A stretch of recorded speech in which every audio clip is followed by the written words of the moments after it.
please welcome Dr. Kate Lancaster. Thank you very much.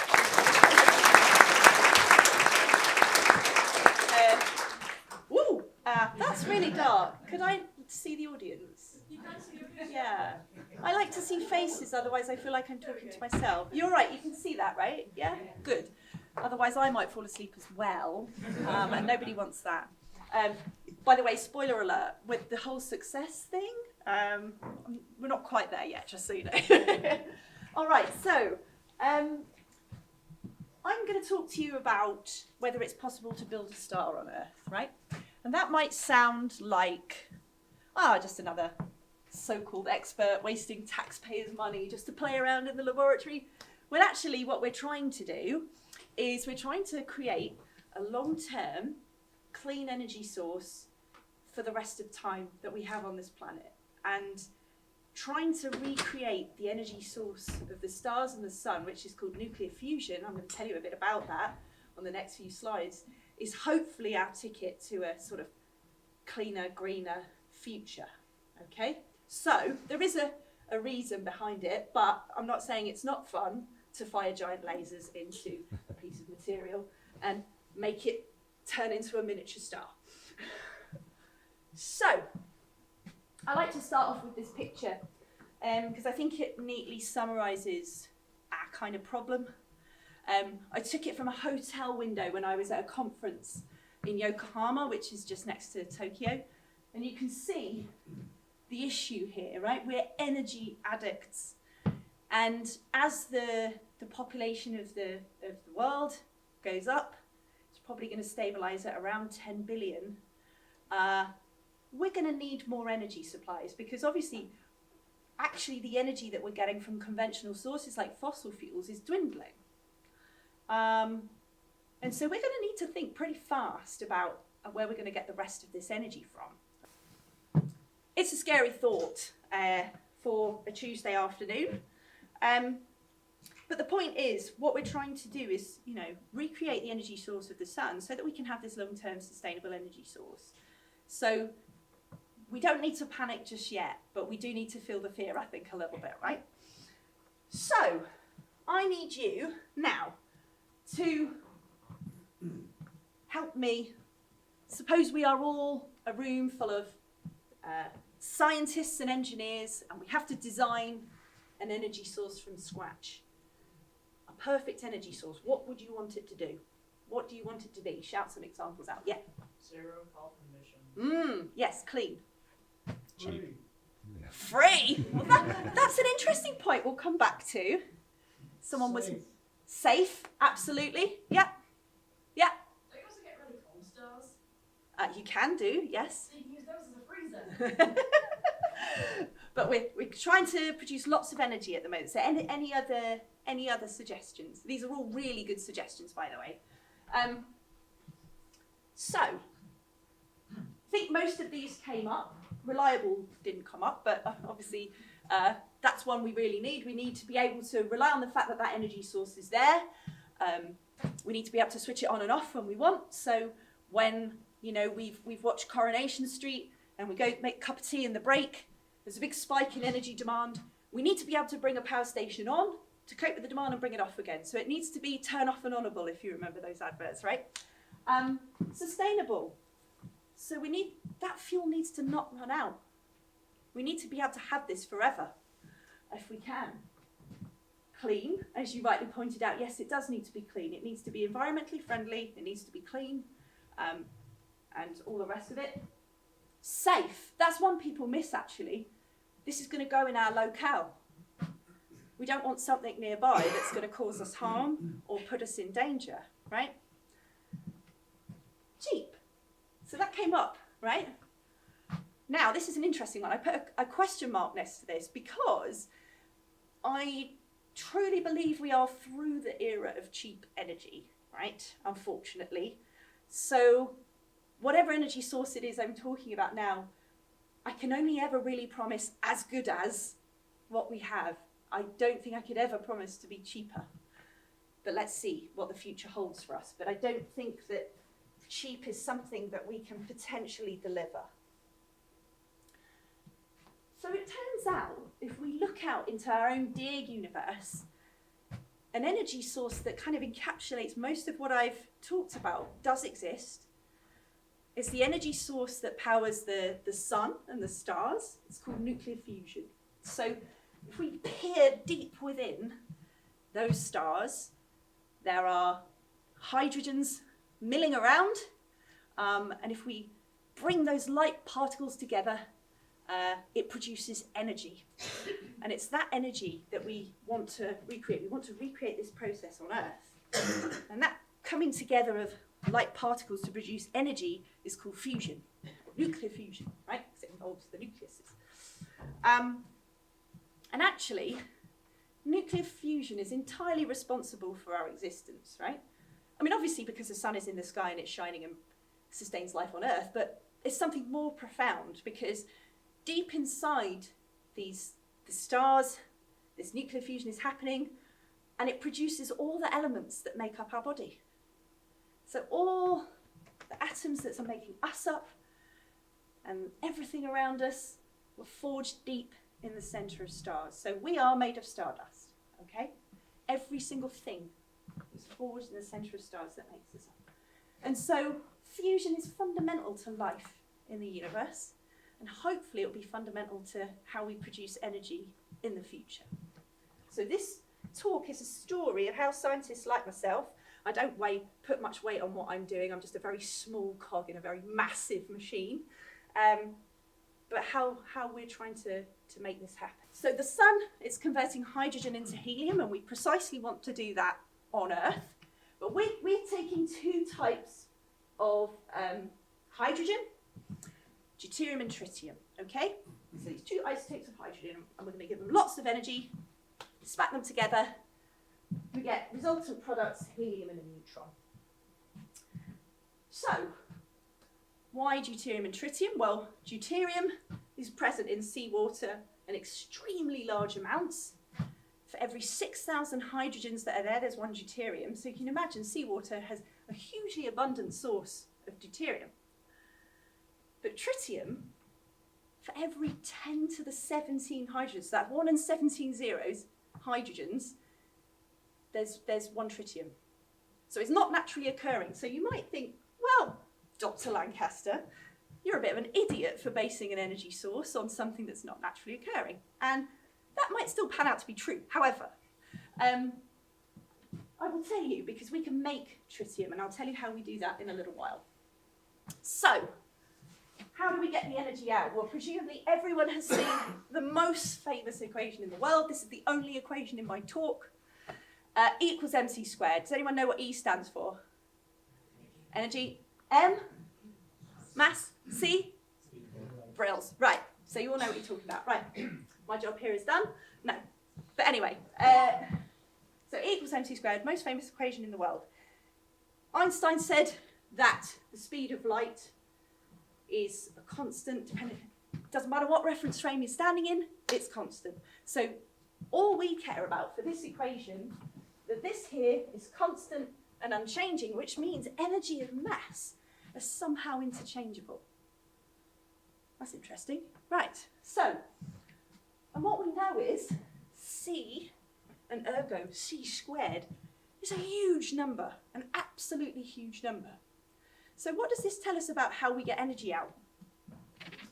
So if we take our deuterium, our tritium, and we weigh them, we've got that total mass there.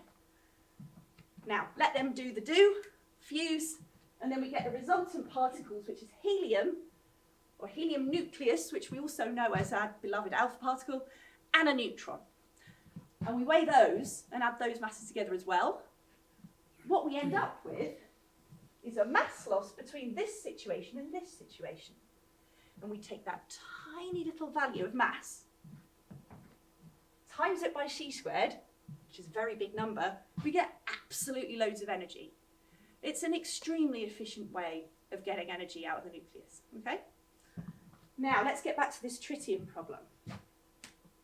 The neutron here is going to be our friend in this situation. The neutron carries most of the moving energy, the kinetic energy away from this reaction. So it's the neutron that we want to capture. So we can surround the chamber that we're doing our interactions with lithium. And the lithium gobbles up the neutrons and via a nuclear reaction makes tritium. Hurrah! So we just need to be able to do it in sufficient quantities, which means we can sustain our power plant, okay? So, extremely efficient way of getting energy. The chemical energy that you get from burning 40 tons of coal will give you the same amount of energy as the deuterium contained in half a bath full of seawater and the lithium in a laptop battery. So if you remember, I said we need lithium to make tritium, right? So half a bath full of seawater in a laptop battery. That's a tiny amount of fuel. And there's something really profound about this amount of fuel. That is one of your lifetime's energy needs completely solved, just with that fuel. So this is why physicists like myself and engineers and so forth have been, puzzling for 60 years. Well, I mean, I haven't been puzzling for 60, nearly 20, but still. We've been trying to think about how to do fusion. It's so attractive just simply because it's a really efficient way of generating energy. And there are other things that make it so attractive as well. So if we think about the power stations that we have now that are based on nuclear energy, they're fission. Now, I'm not at all opposed to fission. I think it's a useful step to decarbonising, right, because we need to. But what that involves is taking a big atom, like uranium, and splitting it. And you end up with a lot of long-lived radioactive waste, and that tends to be a burden on future generations. So ideally, we would want something that didn't do that. And in fusion's case, we don't. You get some helium. Okay, lots of neutrons are going everywhere, and neutrons interact with material, and it can make it radioactive, but it's not long-lived. So there's no such thing as a free lunch, but it's a better lunch, let's put it this way. It's a 20p lunch as opposed to a £5 lunch. No possibility of meltdown. Now, there will be people in the room that remember Chernobyl, which was a big nuclear disaster. Now, if you don't carefully moderate the reactions in a conventional fission nuclear reactor, so the fuel is present all the time, right? You've got fuel rods and you can move them in and out. And you have to carefully moderate the reactions because there are chain reactions that happen. And if you don't do that, something like that can happen. Now, it's rare, and it's also safety mechanisms are extremely good, so it's not something that's likely to happen, but the potential is there. With fusion, it absolutely won't happen. It's inherently safe because there's only a very small amount of fuel given at any one time, so you can turn the reactor off and it will stop, unlike fission. And you know what? It's really easy to make fusion not work because we've been doing it for the last 60 years. Right? It's really easy to make fusion not work. And so in that sense, it's inherently safe, but also it means it's really hard to do. And last but not least, it doesn't produce carbon. So obviously we have a more imminent problem with climate change and so forth and the need to decarbonise quickly. Fusion is not going to help with that because this is a longer term thing. But what it will help with is having something there that is a good analogue for the power stations that we have now for the future. So there'll be a transitional period with the stuff that we have now, and then hopefully when we make fusion work, we will have these forever onwards. But it won't be the only way to get energy. I don't believe fusion being the only solution to the problem. It has to be a big patchwork of energy generating sources. So let's get down to it. We have to heat matter to 10 times the temperature inside the sun to get sufficient amount of reactions on Earth to make fusion work. So that requires us to heat matter to 150 million degrees. Okay? So that's quite a lot, right? Now, we all know that when something gets hot, it expands. And so if you want particles to interact with each other, you don't want the thing that you're heating up to be expanding. You want to keep it all together. So somehow we have to hold, without touching it, matter at 150 million degrees. That sounds super easy, right? There is the rub, the problem of confinement. That is the thing that is difficult about fusion. The other thing that's difficult is you're heating matter up to very high temperatures. So we're all familiar with the states of matter that we know and love, the three, solids, liquids, and gases, right? If you add energy further, if we imagine the atom, we've got the middle bit, which is the nucleus, and the electrons kind of around the outside, those electrons can gain energy and escape the atom if you heat it up. That's a process called ionization, by the way. And then you end up with this kind of soup of charged particles milling around. And that soup of charged particles is called plasma. And that is the fourth state of matter. And so you have to be a plasma physicist like me in order to understand it. And if you know anything about plasmas, you know that they are, I would call the stroppy teenager of the kind of states of matter world. They just want to do the exact opposite of what you tell them to do. I know, that was exactly like what I was like as a teenager. So, poor dad and mum, bless them. So we have to understand how to deal with plasmas as well, and all of the instabilities that happen inside them. So I love this quote, right? This is a really senior guy, Sebastian Balibar. The CNRS are a big nuclear research establishment in France, where one of the next step fusion devices is being built. And he says this lovely quote, he said, "We will put the sun into a box. The idea is pretty. Problem is, we don't know how to make the box." Which is sort of true, although a little bit disingenuous now, because we're getting better and better ideas of how to essentially put the sun in a box and keep it there, which is basically what we're doing. So how does one go about building this box?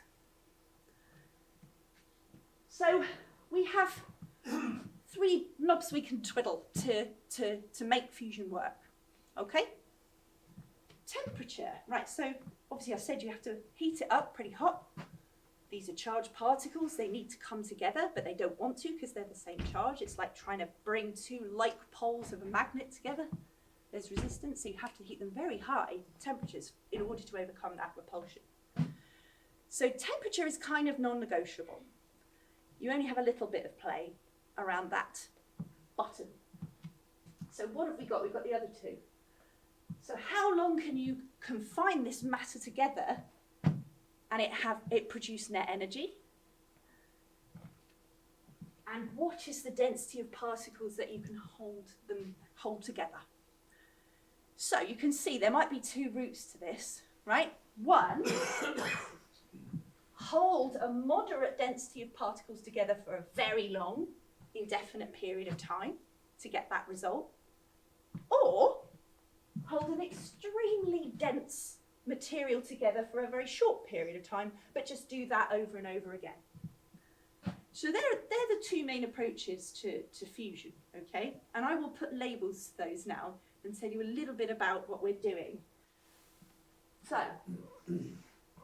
these two types of fusion which I've got up here loosely fall into those two categories. So the first device is at the top here on the right.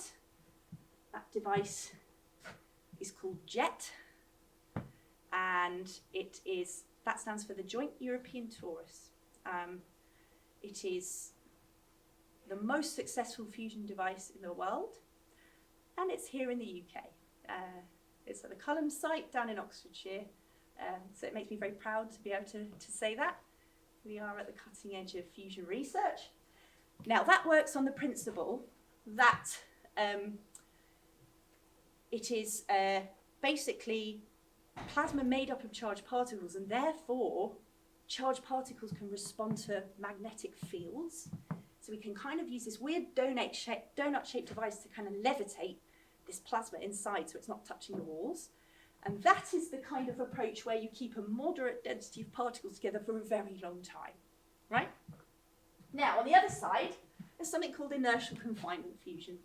And this is where you take 200 of the world's most powerful lasers, tiny pellet of the two types of hydrogen, deuterium and tritium, crush them until they're 1,000 times solid density, and then it kind of self-ignites.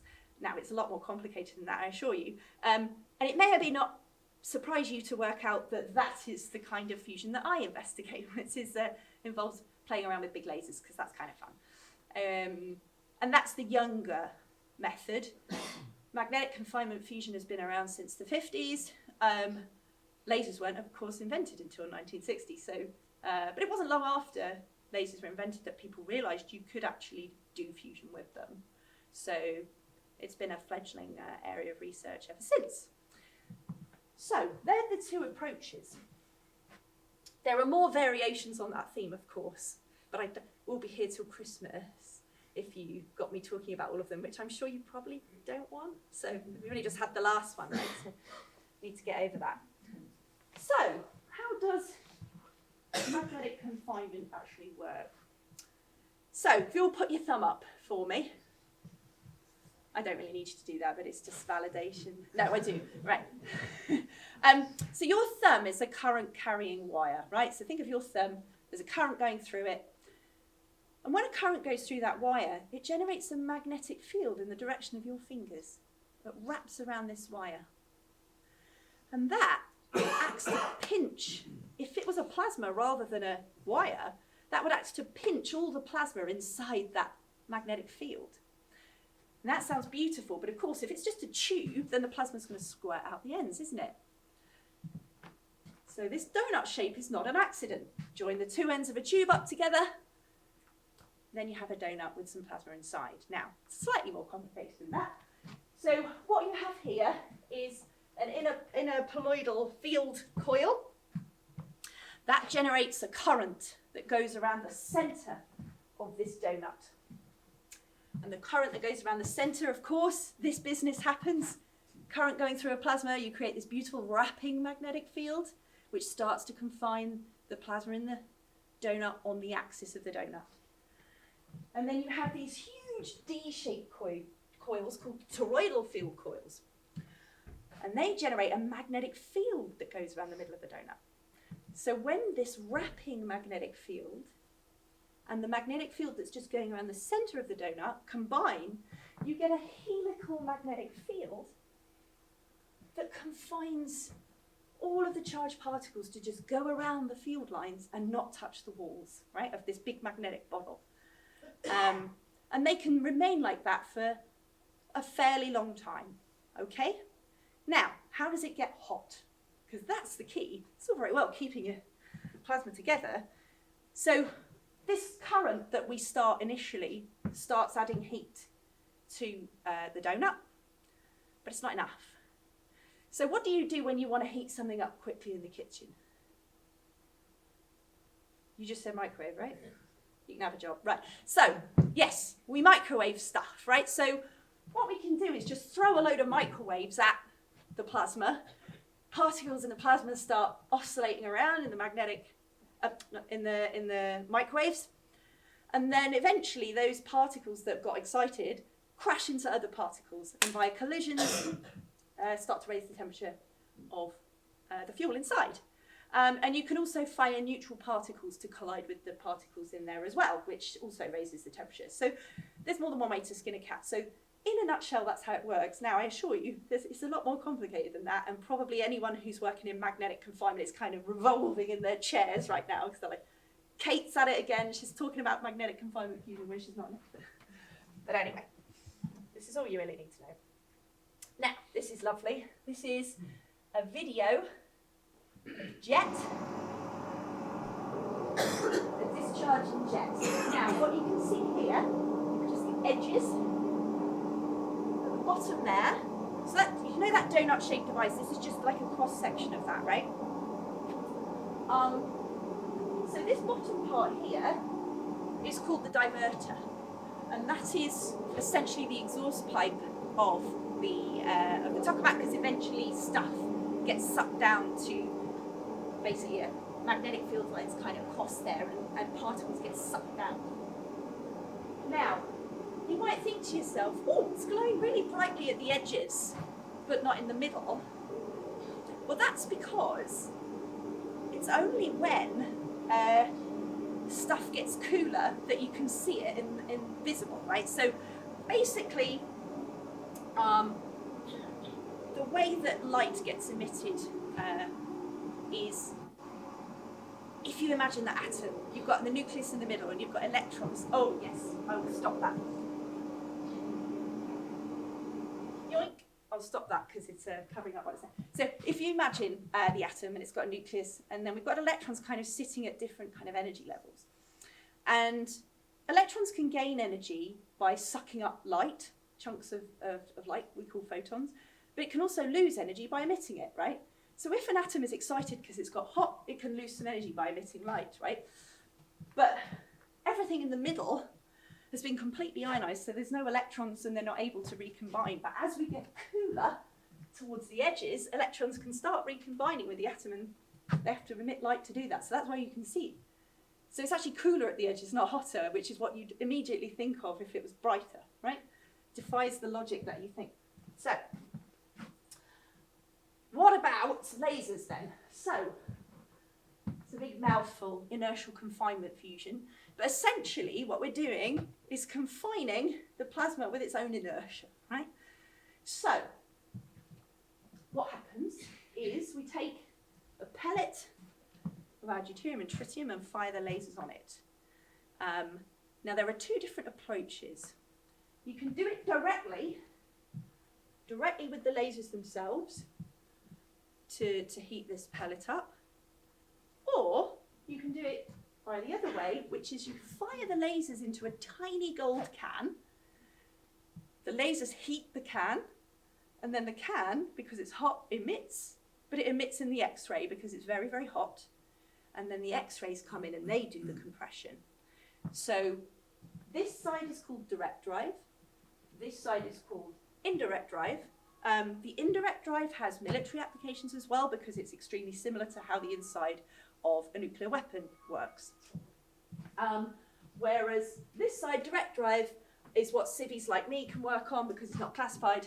And so I will, it sort of takes, I like the simple approach, you know, take away the extra complication of having the whole round, which is this little tiny gold can, and just fire the lasers directly on it, because why wouldn't you, right?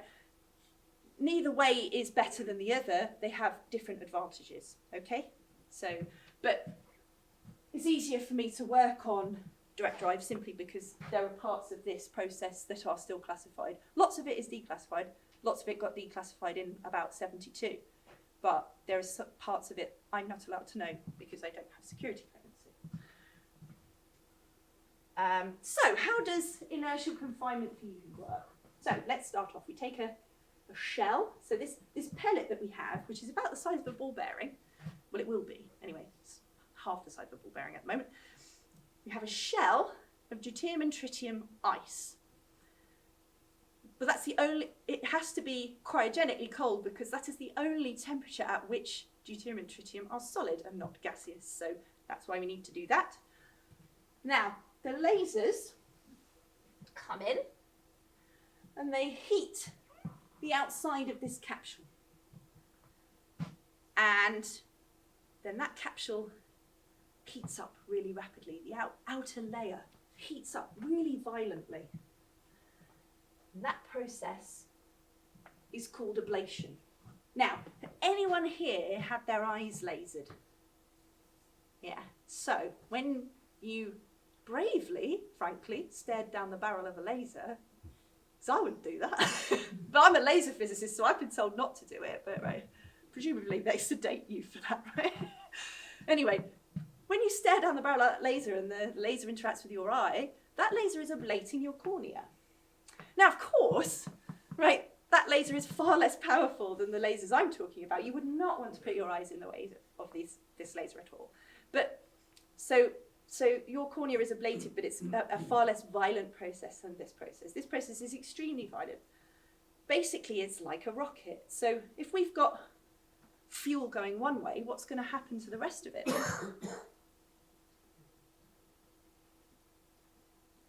Yeah. Yeah. It's Newton's third law. Every action has an equal and opposite reaction, right? So if you've got this outer layer of violently ablating off in one direction, that's the fuel coming out the back of our rocket, so our rocket has to go the other way. So the rest of the fuel compresses together, and it compresses to about 1,000 times solid density. But how does it get hot? So, we've got a lot of kinetic energy, this moving energy, and as it's compressing, compress, the temperature and pressure in the centre of this capsule starts to raise, and that starts arresting, as in preventing this motion. It's slowing it down, and eventually this capsule shell stagnates, and all of that energy that was kinetic energy just goes into heating the centre of that capsule, and that's what raises the fuel to the 150 million degrees centigrade. Now, you might think to yourself, well, why do you compress the fuel? Well, so we have this thing that we have to fulfill called the areal density, which is the density times the radius product, right? And we can't have too much mass. If we have more than a few tens of milligrams of mass, we blow up our reactor because it is a nuclear explosion, which is not ideal, because if you do that every time, that's not going to be a very cost-effective power station, is it really? And also probably violate test ban treaties, I suspect, as well, which is not ideal either. So we have to limit the amount of mass to a few tens of milligrams. And so if we are saying that the density times the radius is the important thing to get fusion going in this case, then we need to make it very, very dense in order to satisfy this product. So that's why we need to, basically, so we don't destroy everything, which is not ideal, right? So now, what do the little targets look like? Well, they're totally exquisite. I'm the daughter of a tool maker. My dad's retired now, but so I always have this deep reverence for precision engineering that is unhealthy, I suspect. But it really is an engineering challenge to make these beautiful targets. They're absolutely tiny. As you can see, tiny wee shell there, like this. And this is a pizza slice of a target. Now, you can see this is generally the pizza slice of direct drive. This is the pizza slice of the target from indirect drive.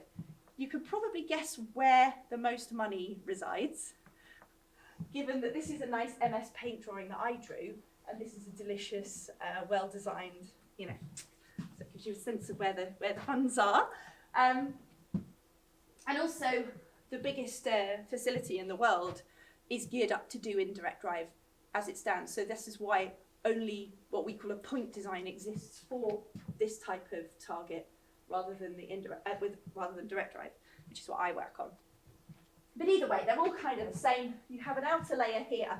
That outer layer is made of either plastic in the case of direct drive, or beryllium in the case of indirect drive. That's the bit that heats up and flies off. And so then the rest is made up of the fuel that you want to fuse. So you've got this layer of DT ice, and then in the centre, some of that DT ice has evaporated, and so you're left with deuterium, tritium gas inside. So the centre is not wasted, okay? And then on the other side here, this is very, very the same, except the ablator is beryllium instead of plastic, because beryllium is much better absorbing X-rays, which is the thing that it's going to do inside this little gold can.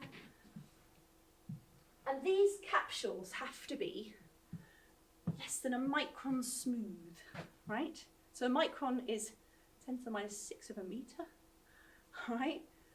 So it has to be really, really smooth, because if they're not smooth, they get unstable, which they do anyway, sadly. So you have to blow this ice layer as smooth as like less than a micron of peaked trough of ripples, right? Unbelievable. And these are these tiny little gold cans, the holrums, that have to hold these cryogenically cold targets until you shoot it. I always feel such sympathy for the target manufacturers, right? Because they spend weeks and days and months manufacturing and carefully, beautifully making these targets, which we then fire lasers into and vaporize in 10 nanoseconds. And you must have to make your peace with that, right? It's kind of like building a satellite and seeing it blow up on the pad, right? You spend 10 or 15 years of your life's work with.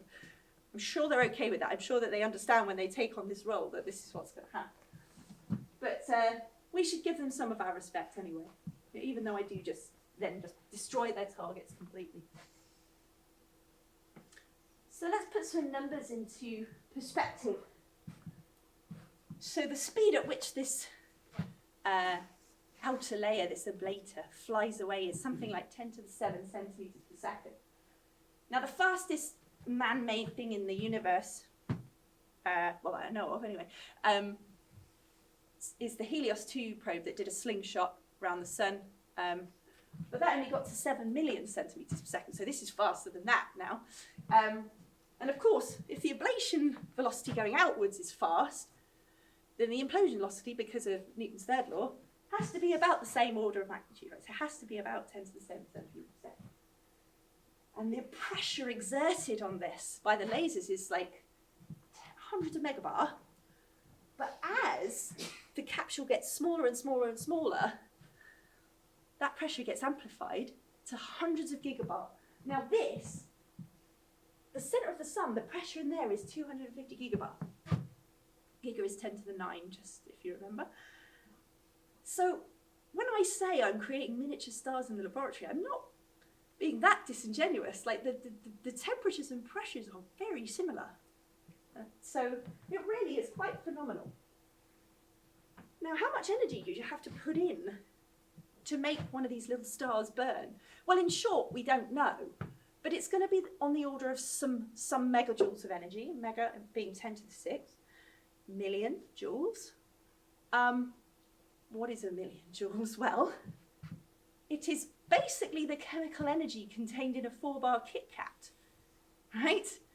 Except, I bet you've never eaten a 4-bar Kit Kat in 10 nanoseconds. I mean, you've all given it a good go, haven't you? Like, but basically, I don't think it's possible, right? So that really is the awesome power of this, is that you're delivering a million joules, but in 10 nanoseconds. So that's where the kind of the power is. So, supposing we get this to work, what then? How do we make a power plant? Because it seems like a lovely science experiment right now, which it is, but how do we practically make it a reality? So this is a power plant based on, of course, a magnetic confinement device, but it could easily be lasers. So we've got our plasma in the center here. It's producing our neutrons, which I said then fly out. And of course, we're surrounding the chamber with lithium because I said we need to generate tritium. Now that lithium has 2 functions. The lithium, of course, captures the neutrons via a nuclear reaction and generates tritium. But that whole process heats the lithium. And then what do? We heat water to make steam to drive turbines. So it's a depressingly Victorian back end to what is a rather space age front end. But the point is, it's a good analogue for what we do now. We know how to do that bit pretty well. So for the time being, don't break things that aren't broken. Let's exploit them. So we can get we can hopefully make a 1 to 3 gigawatt power station that way, which is a good thing. It's something that we can know and identify with, this kind of technology, and so it seems like a sensible thing to do. So we need the neutrons basically to get the energy out at this point. And it's our neutrons that heat stuff up. So, where are we at? What are the real projects in the world trying this stuff out? So I will start with lasers because it's it's kind of different. It's trying to compare apples and oranges really, but fusion is kind of further behind with lasers, but that's fine. We work on a different timescale. So the National Ignition Facility is the only facility in the world currently that exists that is capable of producing what we would call break-even, so about the same energy that you get out as you put in. They haven't done that yet, just so you know. They haven't done that yet. However, they've made some incredible process. It's the biggest laser in the world. And personally speaking, I think it's the most beautiful laser in the world as well. I visited it and it's absolutely stunning. It's 196 beams of blue light that are used to compress this tiny little pellet. So you can see on the left-hand side, there's a ginormous vacuum chamber. Looks like the Death Star from Star Wars, right? It's 10 meters in diameter. Now you have to fire these lasers under vacuum, because if you don't, they just turn the air into plasma. And what you want to do is turn that pellet into plasma, not the air. So you have to have this ginormous chamber that's completely evacuated so you can fire the lasers in. And you can imagine this massive 10-meter chamber with this poor little ball-bearing sized pellet sort of waiting for its fate inside, you know. This is not a high repetition rate laser. It's a big old laser, you know, based on what we would call glass laser technology. Therefore, it can only fire a few times a day. We need those lasers to fire 10 times a second to get energy out. So this is something that we need to develop. So this is by no means a done deal, but we'll probably have those sorts of lasers within the next 5 years. So I don't worry about that. Anyway, this is a science project, right? So this started, it started being built in around 2005, 2006. It started operating in 2008. And there was a campaign between 2010 and 2012, which was called the National Ignition Campaign. In order for this facility to be built, they had to be rather bombastic about what they thought it could achieve. And they said, yeah, sure, we'll get ignition in 2 years. That means getting more energy out than you put in.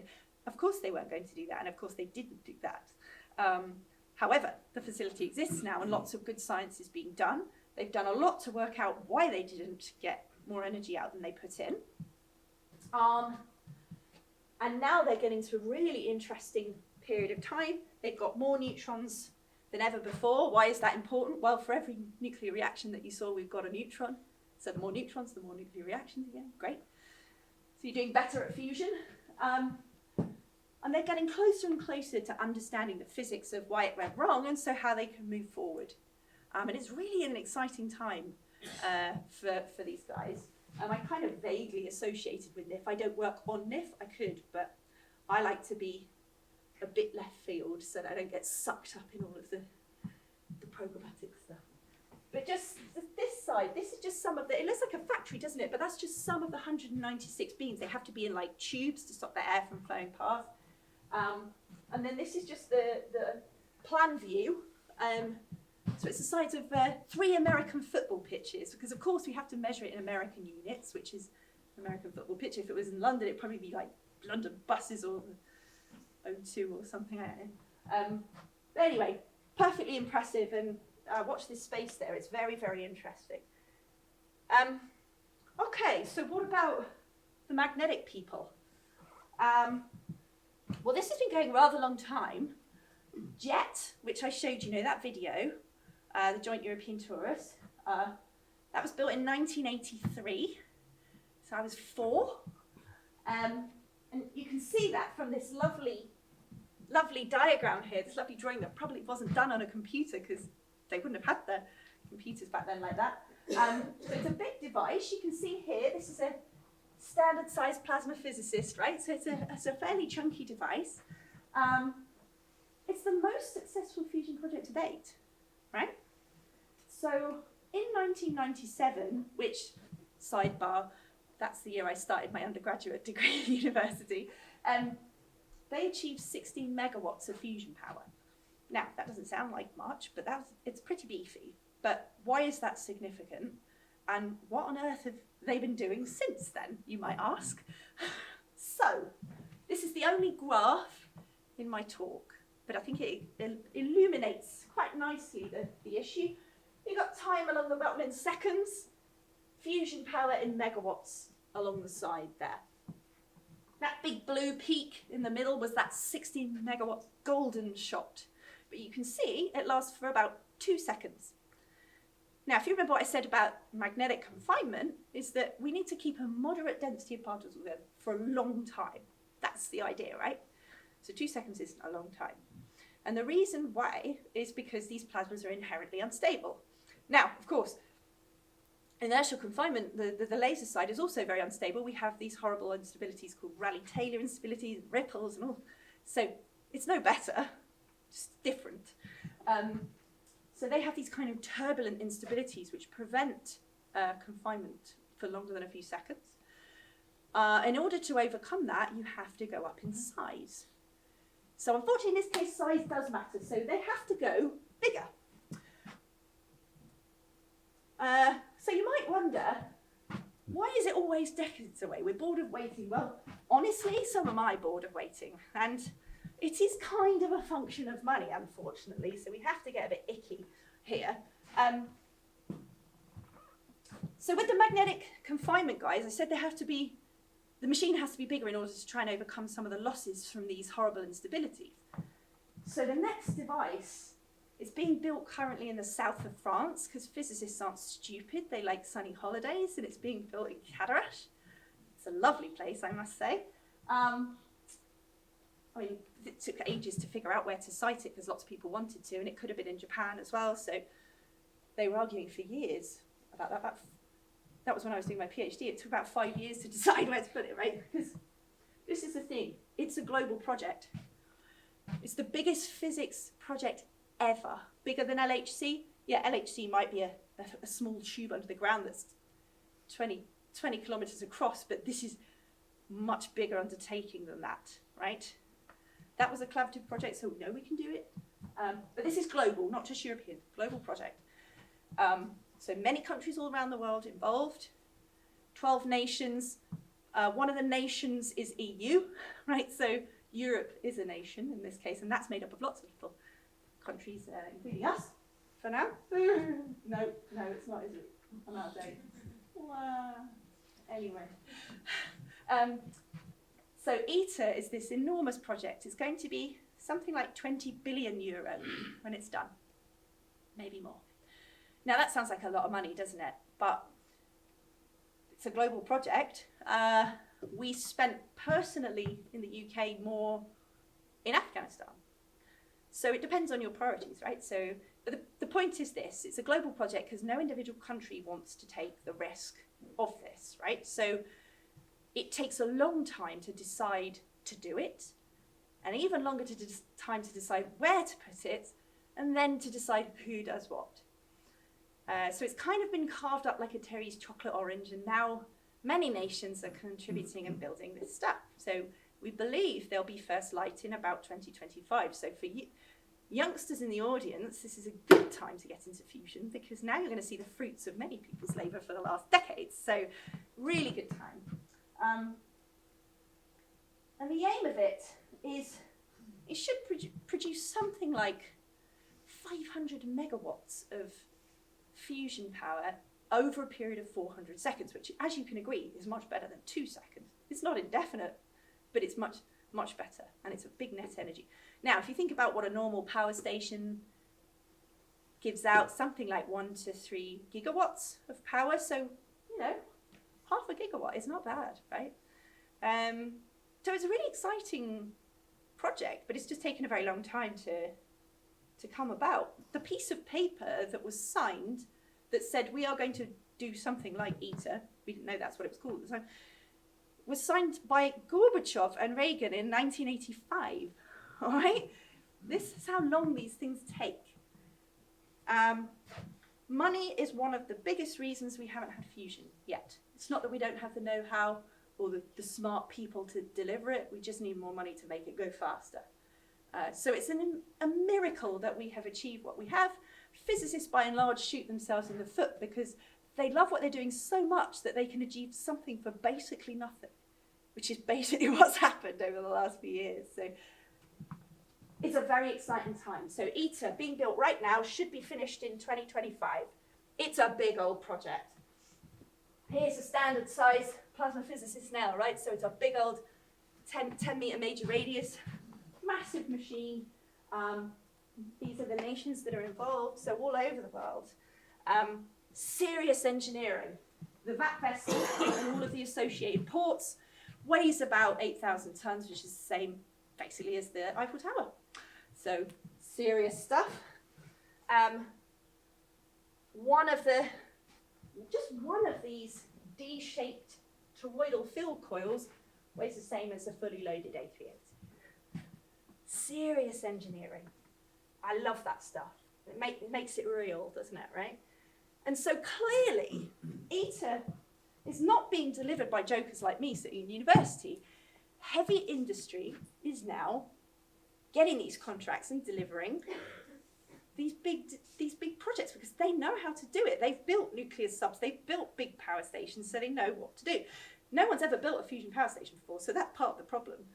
It gave the French nuclear regulators a big headache because the regulation just isn't the same, because the safety problems aren't the same as fission. Fission is more dangerous, right? So it's been a really interesting ride, but we're in a really interesting time now, a really transitional time between research projects in university and in national labs and industry and commercial fusion power. So we have a way to go. So here we are now, we've got our science project. ITER, which is a science project, should be operational in around 2025. So hopefully some of you will be doing your PhDs and getting excited about that. And then eventually there'll be a next step device which will deliver energy to the grid, which has been imaginatively named Demo, because it will be a demo project. Now, this is a timeline associated with big fusion. The landscape in the last 5 years has changed remarkably. There's been a lot of investment in small private fusion.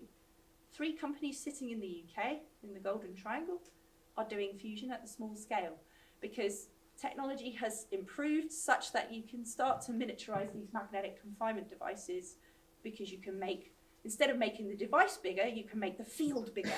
Because we never used to be able to do that before superconducting magnets existed, right? So now we can. So we may, through these other companies, get to fusion at a shorter timescale, which might be lovely.